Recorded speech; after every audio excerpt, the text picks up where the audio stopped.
Hello, welcome करता हूं आपको अपने चैनल में। खुश आमदीद, मरहबा, स्वागत है आपका।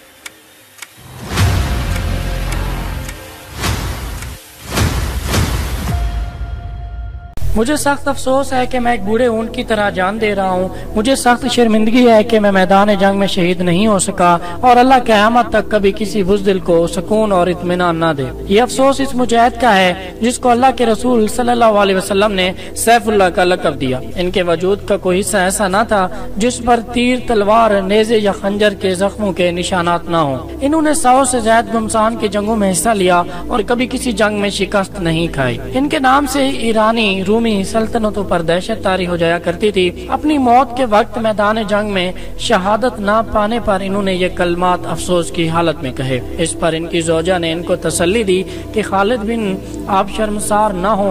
आपको जब अल्लाह के रसूल सल्लल्लाहु अलैहि वसल्लम ने सैफुल्लाह का लक़ब दे दिया तो इसका मतलब ये है कि ये सैफुल्लाह यानी अल्लाह की तलवार मैदान जंग में किसी काफिर के हाथों नहीं कर सकती।